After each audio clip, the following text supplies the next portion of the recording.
Go ahead. I was watching. You said R&B is dead on the radio? Yeah.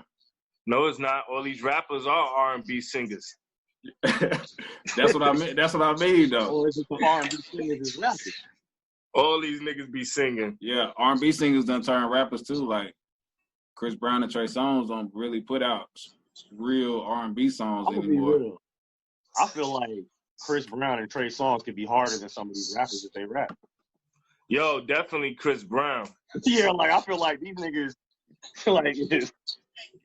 like we've seen the proof in the pudding before. I've seen the proof in the pudding with the R&B niggas more than the rap niggas as of late. That's why Chris Brown is the Michael Jackson of our time, because he can do that shit. He can do that shit. He can do all that shit. I kind of got to give it to him, but as far as songwriting, I'm gonna give that to my man, Weeknd. Yeah, Weeknd. Yeah, he can write it. Weeknd mimic Michael Jackson. I don't think it's fair to put the Weeknd up against Chris Brown yet, just because of the longevity. Now, Weeknd definitely has bangers. Weeknd is definitely dope. Like, he's dope. We grew up with Chris Brown, yo. Like, Weeknd do more numbers than Chris Brown too. He do. Yeah, he do way more numbers. I mean, yeah, he just put out more music. Yo, that nigga put out way more numbers than Chris Brown. Yeah, he do. Even with 41 song albums, The Weeknd still doing more numbers than Chris Brown. And you got to remember, The Weeknd gave Drake an entire album. Do you consider? I mean, you consider The Weeknd traditional R&B though? No, I consider The Weeknd mimicked R&B. So what do you consider Chris Brown? Authentic R&B. So is it a fair comparison then? Yeah, I mean, that's what I was about to say. Like, Weeknd's a pop star, and I'm not trying to disrespect him. He's just a big artist. Like, he's just a huge artist, so he don't gotta drop. So do you look at The Weeknd and what's the old dude name that was on the song with Cardi B? Bad Bunny? No, the song before that.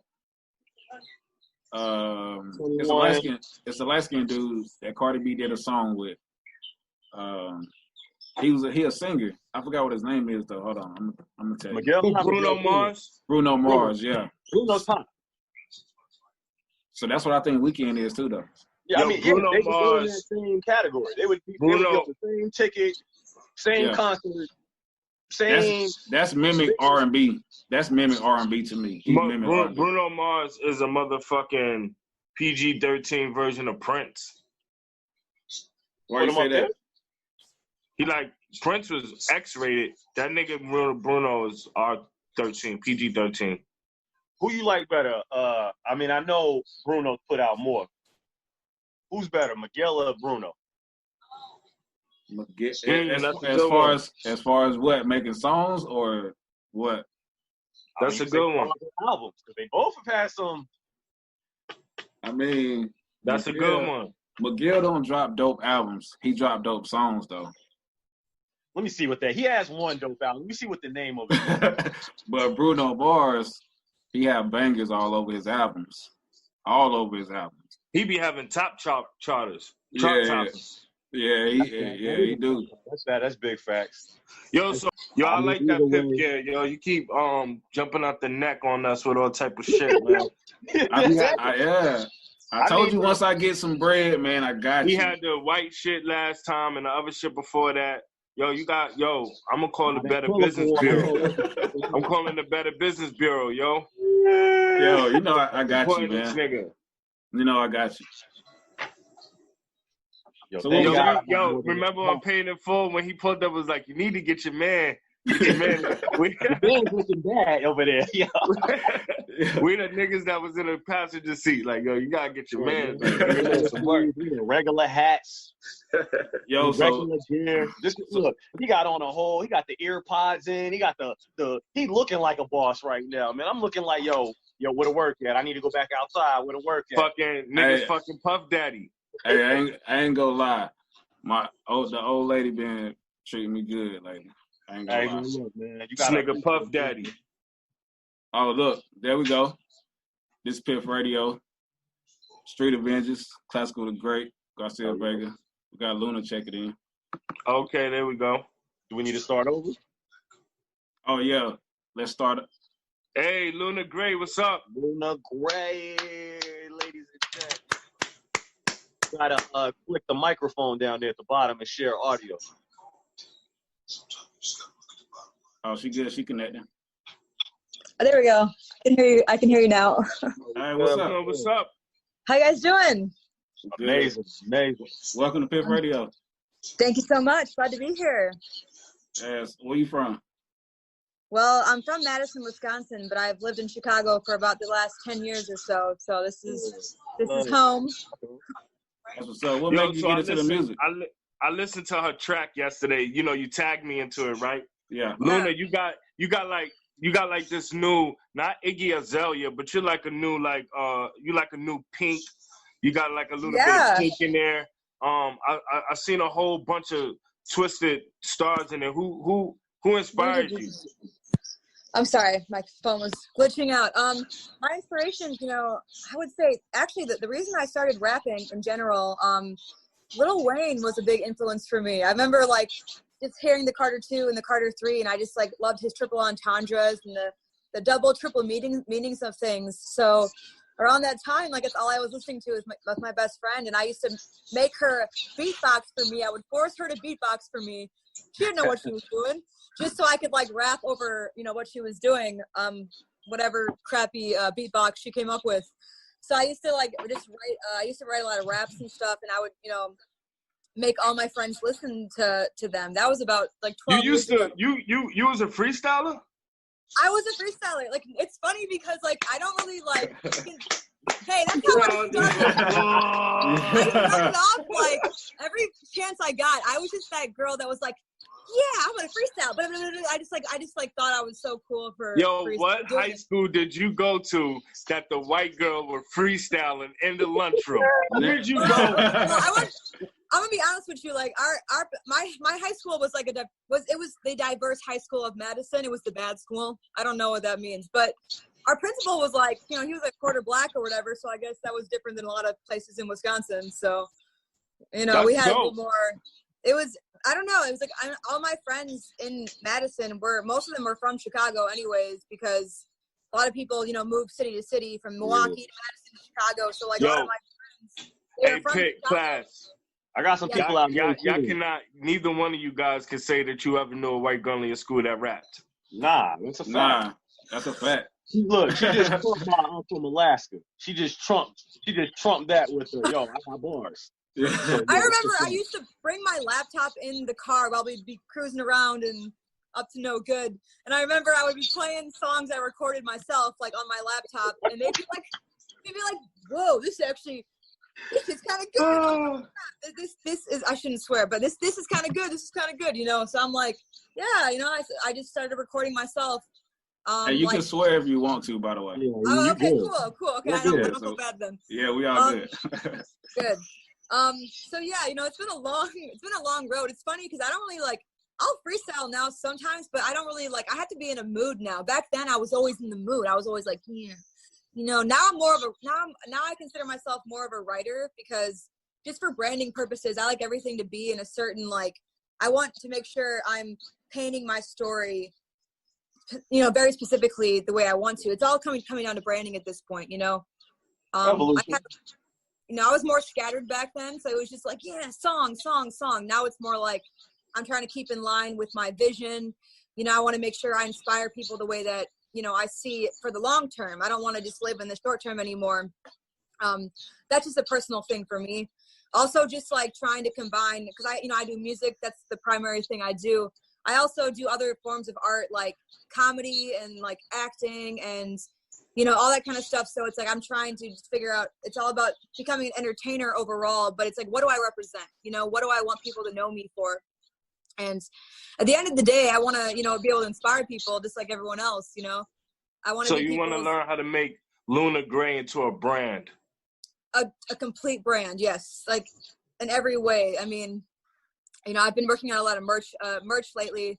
I got some really cool designs coming out. I have a little bit of merch that's already out right now. Like I got like, you know, I got my moon faces hats. I like these because, you know, they're unisex. Guys, girls wear them and like them. I like that. That's hot right there. Yeah, I like that too. Yeah, you know, I actually where can I get it? Where can I get it at? You would have to go onto my website, thelunagray.com. Thelunagray.com? Yes. Okay. Actually, let me throw that on. So these are nice. But anyways, so I'm really excited because I have a new single dropping this coming Tuesday, May 19th. It is called Big Boys. Did you get us an exclusive copy? Did we get an email? I can send one right now. Send it. Sure. I want to let you know, I like your Heaven Sent song. I went on Tidal and checked out the songs you got on there. I really like Heaven Sent. Oh, thank you. That's good to hear. Yeah, okay, I got your email. Perfect. I do have a question. Yeah. What changed in you between Heaven Sent and Nonconformist? Because I hear a lot of growth. Between your songs. Oh, wow. I don't know. I think just, you know, between that time I had went on tour. Like I was on tour last year and I was really learning a lot about myself, just traveling around and learning a lot about the world and the industry and just what it is to be an artist in those aspects. And I think I just kind of like, I don't know, like Heaven Sent was more of an emotional song, you know, it was more like I was more affected by my pain. Yeah. I could definitely feel the lyrics. I could definitely feel it. Yeah. And then Nonconformist is more just like, you know what? That's a vibe. Oh, I'm so glad you said that. Thank you. Yeah. It's kind of more about overcoming, you know, it's more about overcoming all of my hardships or struggles or everything. Just it's all about transmuting the negative energy into the positive energy. That's what life is about to me, you know? I see that. What did you learn about yourself being having to like sit in the house? Sitting in the house? Yeah, like the quarantine stuff. I learned that I'm more of a homebody than I thought. I actually you know, it's definitely it's challenged me to think outside the box more when it comes to like what music's really about, you know, because like before the quarantine, it was like I felt so much pressure to constantly be doing shows all the time, which of course is always the goal, but I feel like I was more scattered because I was running around so much and I kind of lost sight about what my brand represents and what I do it for. Because you're running around, you're in the scene, you're networking, you're going to parties, you're going to clubs, you're trying to show your face so much. And now we're not doing that. So now it's more about just like, what do I stand for and how can I put it together in a way that people are going to understand it? You know, I feel like she's in a marketing transition phase, you know, when she's trying to put together her game plan, which fan base she's going to choose, how she's going to come across. I get that part. That's an evolution of an artist, just like Classic said earlier, is evolution. Yeah, it's a necessary step. It is a necessary step if you really want to do what you say you're trying to do. Right. Exactly. It's necessary. I feel like a lot of people, like, they get so caught up in everything else, they don't even think about, they don't get the foundation laid properly. You know, some people get the culture and the business confused. Right. Like the culture's for free. The business, you know what I mean, which one you want to be a part of. You know what I mean? Well, like is she signed to any labels or something like that?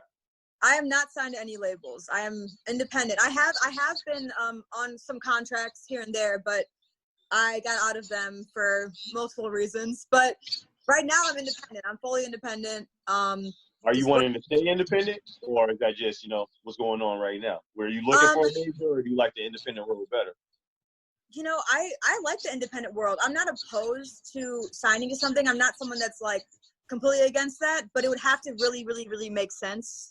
I have a pretty good team right now, so it's kind of like we can get a lot done. You know, I got some good PR. I got a lot of pieces that I need. It's all about putting the pieces together, you know. And I think a lot of what the label does is they just put those pieces together for you. So it's like if you can do that yourself, then you're really winning, because then you don't gotta, you know, you don't have to break off, you know, half what you're doing. Right. Or whatever. So how long you been doing music officially? How he just kind of dropped off Interscope, and he's still doing his numbers. You know what I mean? Like, but one thing, like you just said, the team. Like, I love how you realize it's not all about you. You're the light, but you got that team behind you. And I think there's a lot of artists that don't realize, like, everybody talks self-made, this, that, and the third, but it's a team effort. You know what I mean? There's no I in team. I love how you're bringing that up. It's so important. And it's like, people want to get so, big-headed. Oh, I did this by myself. Well, I'm sure you did a lot of it yourself. I mean, everyone does. And every artist is going to do most of it themselves. But at some point, you're going to need to get some other people involved. I mean, you can't do everything. Everybody plays their part. Yeah. We like to say we did it by ourselves, but we're just playing our part in the story. You know what I mean? Like, the green drop in the soil, the tree grew. Right. Everybody played their part. You know what I mean? Absolutely. I planted the seed, and now we're all watering it together and providing the sun. And it's like so many different things happening at once. There's so many moving parts. You got to have a team. You have to have a team. Like, you got to have multiple people, who do what they do, and they do it best. I mean, I could do a lot of, I'm even things like, there's so many more things that I could be doing, but I want to focus on being an artist as much as possible. You know what I mean? Yeah. You know your strengths. Right. And like, I'm pretty good with like the business aspects, but the less of that the more of that I can put on my team, the more I can focus on just being the creative energy that I am. So it helps me get more in my zone and live my life as Luna Gray, as this artist. I heard someone say, they asked how long I was doing music. Yeah. So I started like writing songs, or writing raps more so, about 12 years ago.